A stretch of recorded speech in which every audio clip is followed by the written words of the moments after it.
Assalamualaikum warahmatullahi wabarakatuh. Halo semuanya, jumpa lagi dengan saya Chow Sing Sing, kurator dari podcast Horror Night Story. Halo, apa kabar semuanya? Semoga kalian semua sehat-sehat ya. Dan seperti biasanya pada hari ini saya kembali dan akan menceritakan sebuah kisah mistis untuk kalian semua. Kisah mistis kali ini datang dari teman saya lagi yang berdomisili di Sidoarjo ya. Tapi kejadian ini dialami oleh pamannya. Jadi dia menceritakan kejadian seram yang dialami oleh pamannya. Jadi waktu itu tahun 90-an. Tahun 90-an di desa tempat pamannya tinggal. Sekarang ya, sebelumnya itu ngontrak dia. Jadi katakanlah paman teman saya ini namanya Pak Pak Bono lah ya. Jadi tempat Pak Bono tinggal ini ada sebuah rumah, rumah besar tingkat dua, dua lantai, cuman sudah kosong karena penghuninya, anggota keluarganya ini sudah meninggal semua. Tapi kan nggak tahu juga waktu itu masih simpang siur meninggalnya kenapa. Nah, Pak Bono ini, paman teman saya ini adalah seorang dosen di sebuah universitas yang ada di Surabaya. Jadi waktu dia melakukan penelitian di desa itu, melihat rumah itu kok gede, terus kayaknya eh, cocok lah ya buat tempat tinggal gitu. Akhirnya dia tanya ke warga sekitar, "Ini rumah punyanya siapa? Apa mau dijual atau gimana?" gitu kan. "Oh, buat yang lebih jelasnya sampean tanya aja pak ke Pak Lurah atau perangkat desa." Nah, kata yang ditanya ini kan. Akhirnya ke sana, terus tanya-tanya, "Pak, ini rumahnya dijual ya?" gitu. Sebenarnya nggak dijual sih mas, cuman si pemilik ini udah lama meninggal, terus nggak ada hak warisnya. Ya nggak tahu lah ya, dicariin saudaranya juga nggak ada, saudara si si pemilik ini. Akhirnya waktu itu diputuskan mas, mau dibeli sama pemerintah, atau maksudnya itu diambil alih sama pemerintah. Pokoknya saya nggak tahu lah ya urusannya gimana. Singkat cerita, rumah ini kena sama Pak Bono ini tadi. Dibeli atau gimana saya nggak tahu ya. Pokoknya ditinggali lah. Nah, sewaktu beliau dan istrinya meninggali rumah itu, awalnya nggak ada apa-apa gitu. Ya udahlah, sebulan di sana ya lancar-lancar aja kayak rumah tangga biasa atau rumah-rumah umumnya gitu ya. Sampai ketika anaknya yang dari pondok itu pulang. Anaknya itu SMP kelas 3 gitu. Cuma tunggal, anak tunggal. Pulang ke rumah terus ya udahlah, liburan lah ya. Nah, di situ anaknya yang terasa ada yang aneh di rumah ini. Kejadian pertama yang dialami oleh anaknya adalah ketika si anaknya ini lagi masak di dapur. Anaknya laki-laki ya, anaknya Pak Bono ini. Lagi masak di dapur, eh, garam, garam, ya garam waktu itu kan dimasak telur ya. Masak telur terus dikasih garam. Dikasih garam, waktu dia makan, udah makan itu kok nggak ada gurih-gurihnya sama sekali. Apa ini garamnya kurang banyak atau gimana? Dia juga nggak terlalu memikirkan lah ya. Ya udahlah, biarin aja. Akhirnya masak lagi untuk kedua kalinya, tapi beda hari ya. Di hari yang kedua ini dia masak nasi goreng. Masak nasi goreng, garamnya agak dibanyakin. Sampai nasi gorengnya jadi terus dicoba. Ternyata ya nggak terasa garamnya. Nah akhirnya dia inisiatif mau nyoba garam itu tadi. Dicoba, asinnya minta ampun. Kok bisa gini ya? Ya udahlah, itu kayak aneh kan, garam tapi dikasih ke makanan gak asin, tapi kalau dicoba sendiri kok asin gitu kan. Akhirnya mungkin gak cocok sama bahan makanannya atau gimana mikirnya si, katakanlah si Budi ya, namanya Pak Bono ini tadi, nama anaknya ini ya. Eh, Dibuang sama si Budi, terus beli lagi yang baru. Ya udah, ketika dia beli lagi yang baru, rasanya ya asin, maksudnya sama kayak umumnya gitu ya. Jadi dia cuma mempermasalahkan mungkin gak cocok sama masakannya. Nah, itu kejadian pertama yang aneh menurut anaknya Pak Bono. Nah, kejadian kedua ini eh, terjadi di setiap malam tertentu dan hari tertentu. Waktu itu jam di atas jam 1 ya. Budi anaknya Pak Bono ini selalu mendengar suara orang yang sedang malu.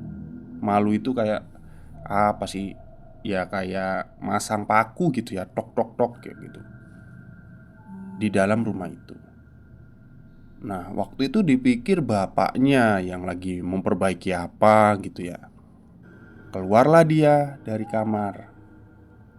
Kebetulan ini anu ya, satu keluarga ini bapak, ibu, sama si Budi ini nempetin lantai bawah ya. Jadi lantai 2 itu ada 2 kamar tapi dibiarin kosong. Karena di lantai 3 udah ada 2 kamar lagi gitu kan. Ngapain juga ke atas gitu. Ya udah keluar. Dilihat pintu kamar orang tuanya masih ketutup. Terus dibuka kamarnya orang tuanya. Ternyata masih lengkap. Ada Pak Bono sama istrinya tidur. Nah, si Budi ini kan penasaran. Didengerin terus.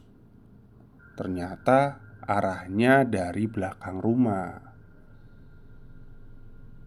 Takut kan, maling atau rampok gitu kan. Akhirnya dia ngambil apa? Kayak pisau dari dapur. Terus jalan ke belakang. Saat tiba di belakang, suaranya hilang. Akhirnya dia balik lagi lah ke kamar. Pikirannya mungkin tikus. Tikus yang lagi ngerogotin kayu atau gimana. Tapi dia agak ragu, soalnya benar-benar yang didengar itu kayak orang yang lagi memperbaiki sesuatu gitu. Dan itu selalu terjadi di malam tertentu. Kalau dari cerita teman saya, ini kejadiannya di malam Selasa. Selalu terjadi di malam Selasa. Di atasnya jam 1. Oke. Terus kejadian ketiga ini dialami oleh istrinya Pak Budi. Istrinya Pak Budi ini waktu itu sore menjelang maghrib, surup lah ya. Dia sedang memasak sesuatu untuk disiapkan makan malam lah. Waktu itu di rumah sendirian ya. Si Budi ini lagi keluar sama temennya. Dan si Pak Bono ini lagi ngajar, belum pulang dari kampusnya. Lagi enak-enak masak. Ternyata dari belakang dipeluk. sama seseorang.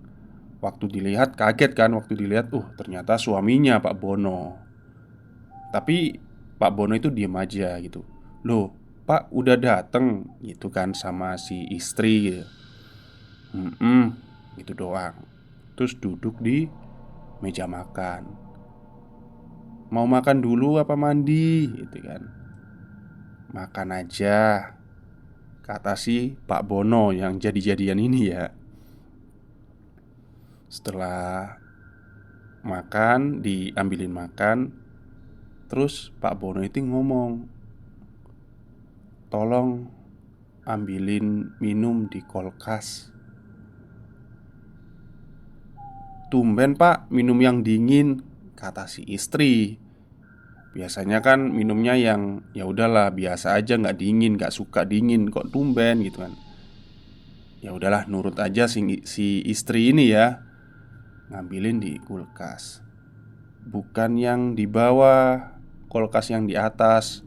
Maksudnya ini kan kulkas, ini kan ada yang kulkas biasa, ada yang freezer gitu ya. Jadi ngambil yang di pintu atas itu. Nah, ketika pintu yang di freezer itu dibuka, istrinya Pak Bono ini kayak langsung gimana ya, terkejut, kayak kalau bahasa Jawa itu terperangah lah ya. Ternyata di dalam kulkas yang atas itu ada kepala. Kepala perempuan berdarah, terus lagi melotot gitu. Kaget dong. Jatuhlah dia, pingsan. Nah, singkat cerita,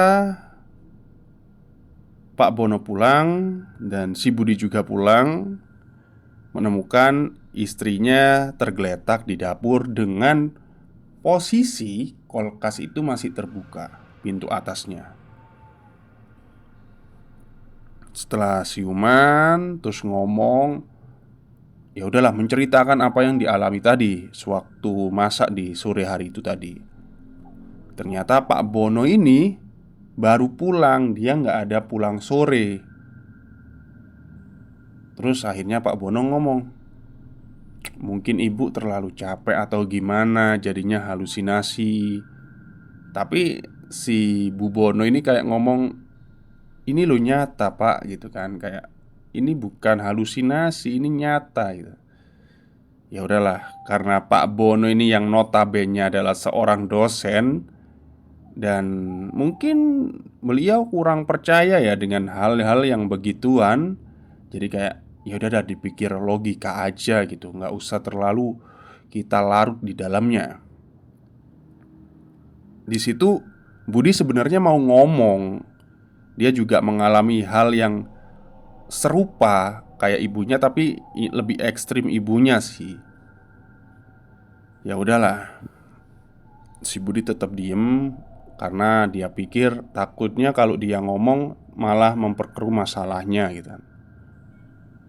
Di hari ya mungkin sekitar 6 bulanan ya, 6 bulanan tinggal di situ dengan berbagai kejadian aneh.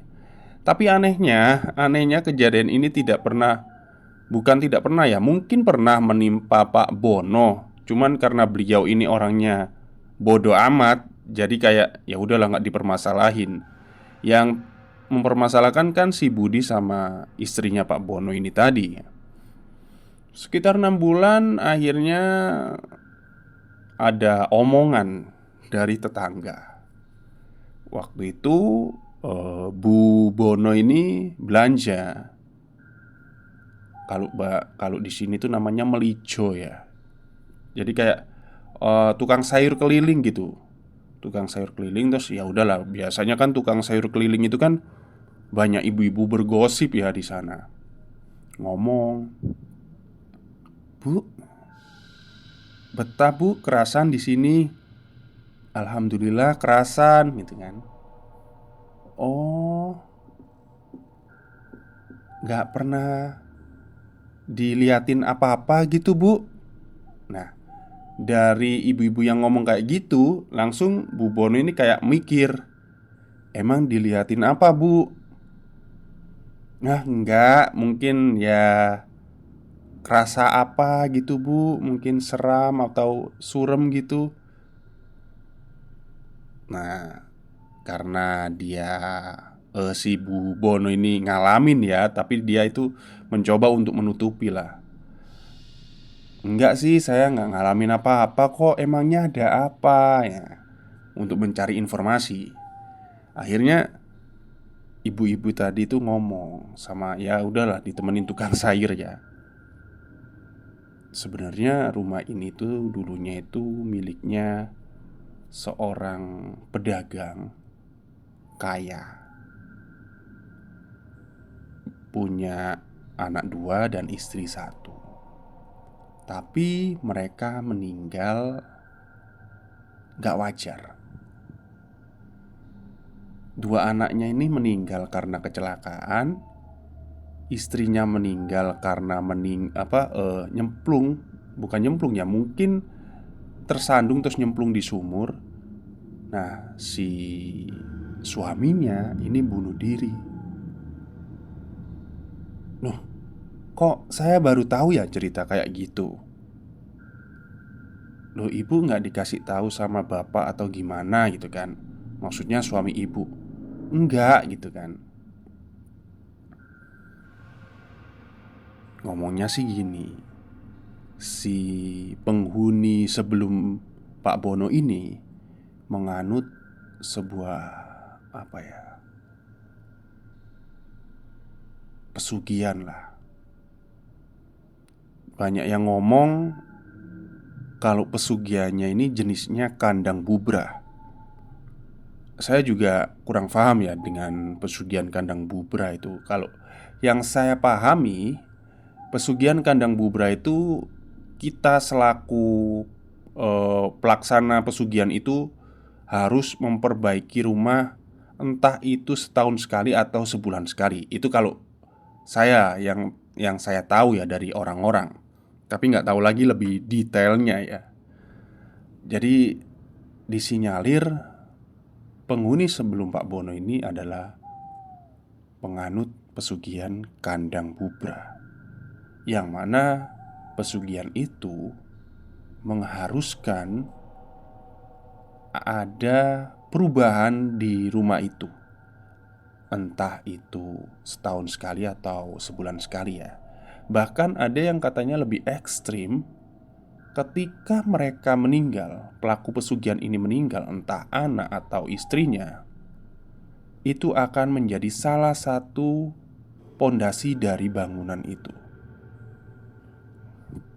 Setelah mendengarkan cerita dari ibu-ibu dan tukang sayur itu, istrinya Pak Bono ini langsung pulang ke rumah. Kebetulan hari itu libur, langsung dibahas. Ada Budi, ada Pak Bono juga. Ya udahlah, ngomong. Kok nggak ngomong sih kalau rumah ini dulunya tempat yang seperti ini gitu. Ya, Pak Bono cuma ngomong, kalau aku nanti ngomong kayak gini, nanti malah kita nggak beli-beli rumah, kayak gitu kan.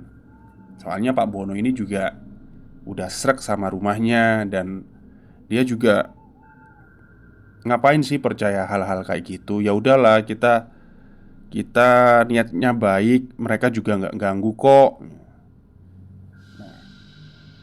Terus si ibu ini, istrinya Pak Bono ini ngomong, terus kenapa juga bapak nggak pernah ngizinin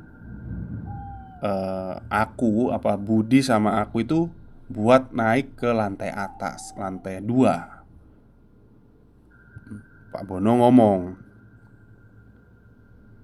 sebenarnya boleh-boleh aja sih, tapi kalau kataku nggak usah. Soalnya tempatnya kotor dan berdebu gitu kan. Nah, nggak mungkin dong alasannya cuma itu gitu kan. Ya udahlah, dipepet-pepet terus. Akhirnya Pak Bono ngomong, lantai atas rumah, lantai 2 ini dulu tempat bunuh diri penunggu sebelumnya. Maksudnya penghuni sebelumnya. Terus ketika Pak Bono waktu itu ngecek bersama siapa? Perangkat desa, ngecek-ngecek lokasi ya sama lantai atas itu, jujur aja Pak Bono juga ngerasa ada aura yang ya menakutkan lah ya di sana, lembab terus kayak merinding juga gitu. Nah, si perangkat ini kan kebetulan dia juga agak-agak dukun lah ya. Si perangkat ini ngomong, "Pak, biar nanti yang lantai atas ini saya pagerin aja. Tapi istri bapak, anak bapak, atau bapak pun jangan sampai ke atas ya. Soalnya takutnya ada kejadian apa-apa gitu kan." Berarti kan memang ada sesuatu di lantai atas itu. Oke lah, si Pak Bono nurut. Wong di bawah aja, lantai bawah aja udah kamarnya cukup kan. Ngapain juga ke lantai atas. Akhirnya Pak Bono nurut aja sama si perangkat dan tidak mempermasalahkan hal itu. Nah, disingkat cerita, di akhir percakapan Bu Bono ini ngomong kayak gini, "Pak, sekali lagi kalau aku ngalamin kejadian yang pernah aku alamin sebelumnya, itu bukan halusinasi loh ya. Itu memang karena gangguan dari penghuni yang ada di rumah ini gitu. Mbok ya, kalau milih tempat tinggal rumah itu di apa ya, ibaratnya itu dimusyawarain dulu.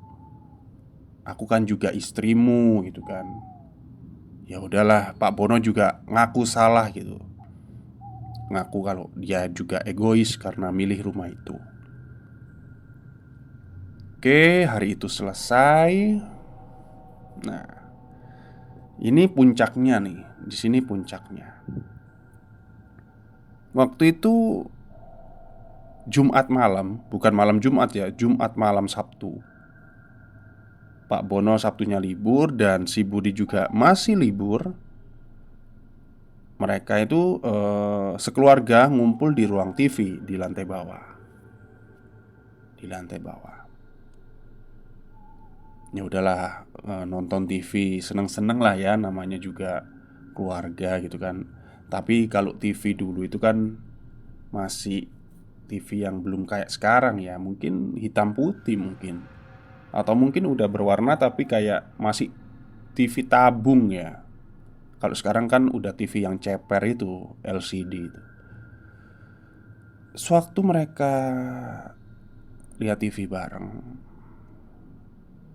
mereka bertiga itu dengerin ada suara palu diketok. Kayak yang pernah didengar oleh Budi sebelumnya. Nah, si Budi langsung noleh tuh ke bapaknya sama ibunya. "Dengar kan bu, pak?" "Iya, kenapa?" "Ini yang Budi selalu dengar. Tapi harusnya suara ini munculnya di hari Selasa. Tapi entah kenapa kok munculnya hari ini gitu." Setelah ditelusuri, suaranya bukan lagi dari belakang rumah, tapi dari atas rumah alias lantai 2. Untungnya karena Pak Budi ini nggak terprovokasi ya sama si setannya ini. Jadinya kayak udahlah biarin aja, daripada nanti malah ngeganggu gitu kan. Ya udah, mereka berdua mereka berdua maksudnya mereka bertiga itu ngebiarin suara itu tetap bunyi walaupun mereka tetap nonton TV ya. Jadi kebetulan tangga tangga ke atas ini berlurusan berhadapan ya, berlurusan dengan ruang TV, ruang tengah. Nah, sewaktu si Budi ini mau ngambil air, otomatis kan dia berdiri. Berdiri terus eh, matanya ke arah tangga itu tadi. Nah, di tangga atas itu tadi dia itu ngelihat ada bayangan, sosok bayangan. Gak ada kepalanya, tapi tangan kanan dan kirinya itu megang kepala. Diem aja dong Budi. Nah, si Pak Bono sama Bu Bono ini ngelihat, "Kamu ngapain?" gitu kan. "Kok diem aja? Cepet ambil air sana." Karena Budi diem terus sambil matanya ngelihat ke arah tangga, akhirnya Pak Bono sama Bu Bono ngelihat juga kan. Waduh, beneran emang. Jadi sosok tanpa kepala, terus tangan kirinya megang kepala. Nah, kepalanya itu langsung dilempar ke mereka. Singkat cerita ternyata mereka bertiga ini pingsan. Pokoknya pingsan lah ya. Pingsan, paginya bangun. Terus ya udahlah, langsung cari orang pintar. Nah, ketika udah ketemu sama orang pintar, terus si orang pintar itu diajak ke rumahnya. Si orang pintar itu ngomong gini, "Berat ini mas. Kalau saya sarankan, saya bisa aja sih dibantu sama teman saya buat ngusir mereka. Tapi kalau saya sarankan mending pindah aja. Karena meskipun diusir kayaknya mereka bakal balik lagi ke sini gitu kan. Dan ini juga daya magicnya di sini gede banget. Takutnya juga mencelakai si orang pintar itu tadi ya. Entahlah apa yang entah apa ilmu hitam yang digunakan oleh penghuni sebelumnya ya buat pesugihan itu. Pokoknya disaranin mending pindah rumah aja lah." Oke, karena saran itu juga diterima oleh Bu Bono dan Pak Bono. Akhirnya mereka untuk sementara ngungsi di rumah saudaranya. Barang-barangnya itu dikemasin, diambil, terus ya udah, eh, ditulisin dijual gitu. Sekarang udah jadi pabrik tahu sih katanya. Dijual. Dan beliau kebetulan juga di kampung itu ada rumah yang dijual. Ya lebih kecil lah dari rumah sebelumnya ini ya. Ya udah dibeli langsung, terus ya tetap mereka tinggal di kampung itu. Tapi sekarang tempat tinggal itu udah diambil alih sama seseorang pengusaha di bidang makanan ya. Jadi dijadiin pabrik tahu sama orang itu tadi. Kalau sampai sekarang dia belum tahu, teman saya ini belum tahu ada kejadian apa di pabrik tahu itu ya. Tapi kayaknya aman-aman aja sih. Oke, mungkin itu aja cerita pada hari ini. Dan pelajaran yang bisa diambil dari cerita ini adalah ketika kita memutuskan untuk membeli sebuah tempat tinggal atau barang, alangkah lebih baiknya kita itu lihat dulu sejarah apa yang pernah terjadi di tempat itu. Karena ini menurut saya juga mempengaruhi loh ya. Oke lah, meskipun kita orang pintar gitu ya, maksudnya itu kayak orang yang akademik, tapi kan hal-hal yang bersifat mistis itu kan nggak bisa dikaitkan dengan hal itu. Ya contohnya kayak Pak Bono gitu ya. Pak Bono yang dosen, dia kurang percaya dengan hal-hal kayak gitu, akhirnya juga terjadi kan. Ya memang gaib itu kita nggak bisa ngeliat, tapi pasti kita bisa ngerasain gitu. Uh, saya jadi merinding ini. Oke, mungkin itu saja pesan dari saya. Kalau mau beli sesuatu, dilihat dulu sejarahnya, apa yang pernah terjadi di rumah ini, dan kalau boleh ya, jangan, kalau mau cari tahu sesuatu itu jangan tanya satu orang gitu. Ditanyain lah satu kampung ini gitu kan. Misalnya Anda mau beli rumah, jangan cuma tanya ke perangkatnya doang. Jangan cuma tanya ke tetangga kanan kirinya doang gitu kan. Semuanya lah. Kalau udah fix gitu kan, komentarnya juga bagus-bagus, ya udah beli aja nggak masalah gitu kan. Tapi kalau memang pernah dilakukan, rumah itu bekas praktek pesugihan atau praktek semacam ilmu hitam, saya kira jangan ya. Lebih baik jangan. Meskipun toh oke lah kita orang beragama dan kita bisa melakukan hal itu, tapi kan nasib orang kan beda-beda. Lebih baik mencegah daripada mengobati. Gitu aja sih. Oke, mungkin itu saja pelajaran dari saya dan cerita pada hari ini. Semoga bermanfaat bagi kalian. Wassalamualaikum warahmatullahi wabarakatuh.